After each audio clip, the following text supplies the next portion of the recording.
What's good? Today, let's break down Draymond Green because I hear a lot of, mixed reviews on Draymond Green and his career. To me, he is the most intriguing first ballot Hall of Famer I've seen in sports, period. That's any sport. And what I mean by that, to me, he is a first ballot Hall of Famer. No question, without a doubt. But here's where it gets weird. And I know a lot of the times, people get caught up in the antics that he pulled on the court, with the quick tempo, the short fuse, and I think he'll admit himself that he does need to work on that. He said himself he might have cost his team a championship back when the incident happened with LeBron. But here's what I mean by he's the most intriguing first ballot Hall of Famer I've ever seen in any sport. He can take a good team and make it great. But on a bad team, he's probably not even a good player. And when I say that, that's no disrespect to Draymond because he has one of the highest basketball IQs I've seen. He has the mind of a point guard. He knows how to control the pace. He knows pace and tempo of the game, knows who to feed it to in certain moments. And one of my guys that know basketball that was on one of my podcasts a while back, and this coaches all across America tell you, KYP, know your personnel, know where to get guys the ball to, know what they can do, know what they can't do. Don't put them in adverse situations. Don't give a big man that can't handle the ball, a pass that if he got bad hands, give it up to him too early. Draymond has mastered all that, and he also orchestrates the defense at an extremely high level. And I've seen him play at least the 3 through 5, 3, 4, and 5 in positionless basketball. It didn't have the same ring to it as it used to, but I've seen him be effective on Joker.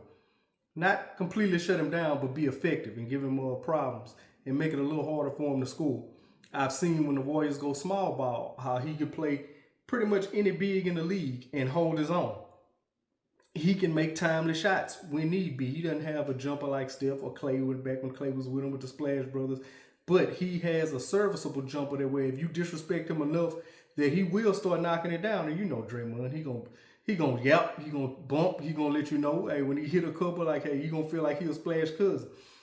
But on the flip side, if he's on a bad team or when Steph or other guys are out for long extended periods of time, he doesn't have the same impact of a game on the game.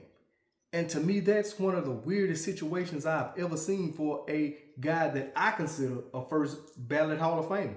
And I've heard some people say he shouldn't even make the Hall of Fame, which is crazy as hell to me because that Warriors team wouldn't be the Warriors without Draymond's contribution.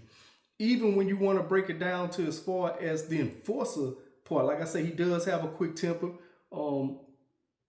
But to me, the Warriors could have been labeled a soft team, but that one element of having that live wire Draymond, it changed the whole way you look at the Warriors. And not saying Steph was soft or Clay was soft, but you knew if you did something to one of those guys, just like any premier player back in the day, Jordan had his guys Rodman, or LeBron had his guys cover for him. You had enforcers on the team. The Knicks, they had Oakley, Lambeer with the Pistons.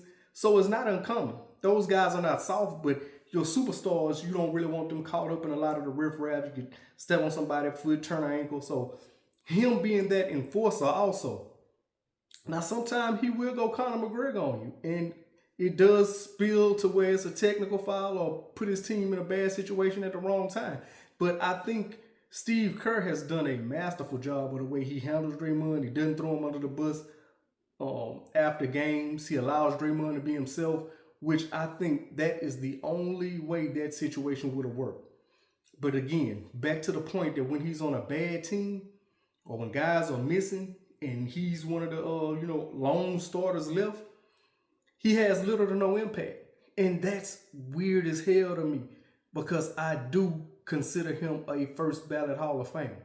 Now, I don't know how y'all feel about Draymond Green, but that's just my thoughts. Do you consider him a Hall of Famer, first ballot, make the Hall, period?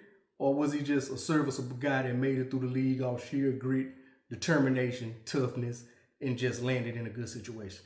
Y'all let me know. I got Draymond in the Hall. First ballot.